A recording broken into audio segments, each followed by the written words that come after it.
Hello and welcome back to News Cycle, where after 3 episodes I've already run out of unique intro ideas. Or maybe running out of intro ideas was the intro idea and is this all some kind of inception? Anyway, it's the weekly show where we look at some of the interesting stories coming from the world of rock and alternative music. So, first story this week, Liam Gallagher was speaking to NME in an interview and he seems to be strongly hinting that Oasis will reunite. What he said exactly was, "It's gonna happen, believe you me, it's gonna happen very fucking soon, because he's greedy," and he means Noel Gallagher by that, "and he loves money, and he knows it's gonna happen soon or it won't happen at all." And this seems to all come after they had a bit of a Twitter incident, I guess I'll call it, a couple of weeks ago, where Liam Gallagher was saying that Oasis were offered £100 million to reunite, but Noel refused to do it, and then Noel said on his Twitter that that never happened, and Liam Gallagher is only causing all this drama to promote his new single, Once. So I guess the general takeaway from this, it seems it isn't impossible that it'll happen, and it seems like Liam Gallagher is certainly open to Oasis reuniting, but I personally think it's just not that likely, especially when they both have their own successful solo careers. They've got no reason to get back together as long as they're still making money. I mean, Noel Gallagher's solo career with the High Flying Birds does seem to be falling off a bit. They don't seem to be as successful as they were. Maybe that'll tempt him to come back to the band. I do also kind of feel, I don't know if you agree with this, maybe it's best to leave Oasis in the past when they were young and good. These days when they're a lot older, and I think Liam Gallagher is well known that his voice has suffered a lot as he's got older, maybe if they got back together it would just be a bit shit and a bit of a letdown, and we don't want that. Maybe leave it in the past as happy memories.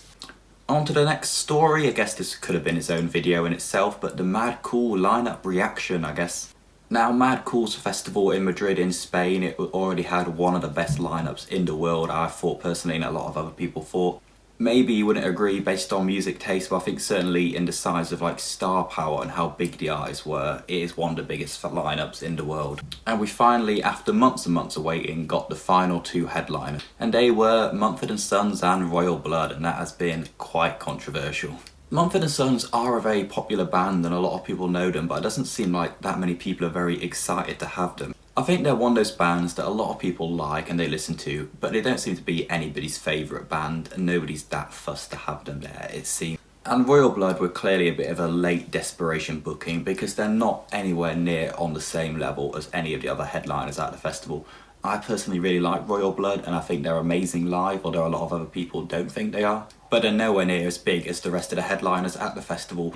And I think the festival sort of acknowledges that because they've now bumped Old J up from sub-headlining to triple co-headlining that day.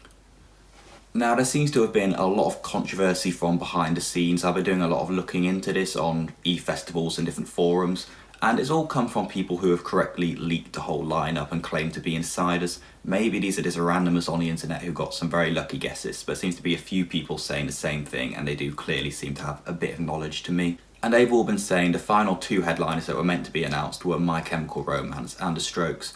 Now, it seems My Chemical Romance had a bit of a falling out with Live Nation after they had some drama to do with Coachella, and they ultimately cancelled My Chemical Romance from playing at Coachella. So My Chemical Romance responded by cancelling all their shows with Live Nation and organising their own shows, and that included Mad Cool Festival, which is owned by Live Nation. So it seems there wasn't too much the festival themselves couldn't do about that. But there's a bit of a different story with The Strokes. It seems that while the festival was still talking to The Strokes and organising it and nothing had been confirmed, they put The Strokes' name on the poster, sent that poster out to loads of the bands. Some bands, I'm looking at you, Haim, accidentally posted it on their story on Instagram.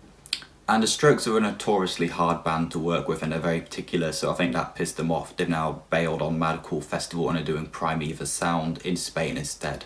So overall, I think the headliners are decent and they're enjoyable, but if we'd had The Strokes and My Chemical Romance instead, this would have been one of the best lineups, probably ever. Right, now we've got a couple of Twitter news stories, I guess. This first one isn't really a news story, I was just sort of interested, I wanted to talk about it, and I'd be very interested to see your opinions if you want to comment down below what you think about this. And this is camping out for a gig. This all really went off after a tweet from a 975 stan sent indie Twitter into a meltdown. And indie Twitter can be a rough place at the best of times. You will never find a more wretched hive of scum and villainy. We must be cautious. But the tweet was quickly deleted and this all died down after it got a bit of heat.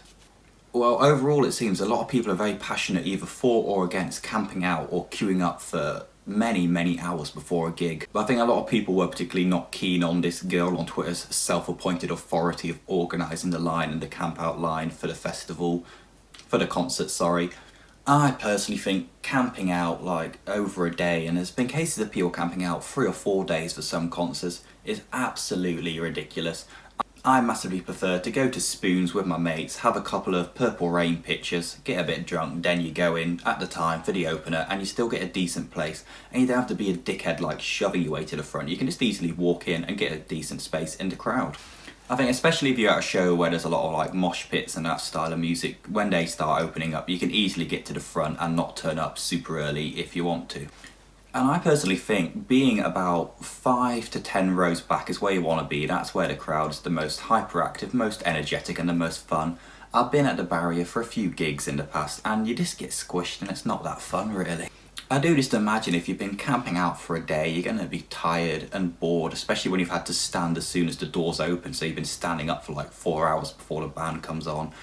And I am terrified to ask about what the toilet situation is. Yes, people are going to say it doesn't affect you, people camping out for a gig, but I would kind of argue it does, because if lots of people start doing this, it means people who actually have a life, who go to work, school, uni, or just can't be bothered to camp out for 24 hours to see a band, are going to get shafted at spaces at the back.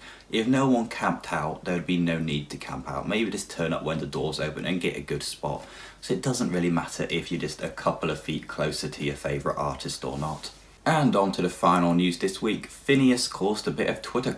Now if you don't know Finneas, he is probably more well known as Billie Eilish's brother, but he does have his own alt pop career that is fully decent in its own right. But he tweeted out that he advised young people, well young creators, that shooting your shot is overrated, work hard and make shit that speaks for itself, and then people will come to you. And a lot of people were pretty pissed off with him about this for some reason, saying he ignored his privilege and his nepotism or something, I think BuzzFeed called it. Well, he initially responded by saying his parents didn't have any connections in the industry, and even though they were actors, they were more like movie extras and they weren't particularly well paid. So he wasn't particularly from a super rich background, and he and Billy did all their own work themselves, and that's how they became successful. But he's since deleted that and the original tweet, and he sort of put up an apology saying he's sorry for not realising all his privilege that helped him. And it might be controversial, but what I think he said was fully true. Hard work is really important, and no one can succeed in the industry if they don't create lots of good work and create really good music, unless you're Lil Pump. Yes, I'm sure privilege, race, money, and your background and connections your parents may have does really help you out in certain cases, but I don't think it's going to get you anywhere if you don't have talent and you're not hard working. You need that, and any connections or whatever you have is just a bonus. Because there is no definite success in the music industry, no matter how skilled you are. There's lots of great artists out there that just never get noticed and never get signed. And I do think, like, of course you need money to succeed. I think that's just the capitalist world we live in. I don't know why people seem so delusional almost about it. You can't become a famous guitar player if you can't afford the guitar in the first place. Maybe you think that's a problem, but that's a problem with the industry. It's not a problem with Finneas. You do need a bit of money to get started. And that's just how the world works. Like, I'm sure there's lots of people in cases where they don't have enough money for this or whatever. That isn't their own fault, but I think that's just something that's just going to keep happening in the world, and it's not really anything to do with Finneas. And I think I can also point out that Finneas and Billie Eilish started their own music career when they were teenagers after they'd finished being homeschooled for the day. They recorded all their music in their bedrooms and they released it on SoundCloud. So, like, they didn't really come from something that required lots of money. Like, yeah, they needed a bit to pay for instruments and lessons and whatever, but they weren't ridiculously wealthy. So anyway, on to some of the new interesting music that I've been listening to that's come out this week. Well, first of all, I'm a bit late on this one actually, and it's Sam Fender released his new single, Hold Out, which continues to explore a sort of Bruce Springsteen inspired and take on indie rock, and it's quite a nice listen. Stand Atlantic released their impactful post-metalcore Shush, and Creeper released Cyanide, which is a bit of a departure from their normal emo style sound music. It seems to combine almost emo rock and post-Britpop rock at the same time for quite an interesting listen. And Five Finger Death Punch released Living the Dream, which comes from their new album F8. It seems to combine some of the heavier and softer elements at the same time of their southern rock. So that's it for News Cycle this week. Hope you enjoyed watching. Thank you for watching. Like, share, subscribe, all the usual YouTube shit would be really appreciated. And hopefully I'll see you in the next video.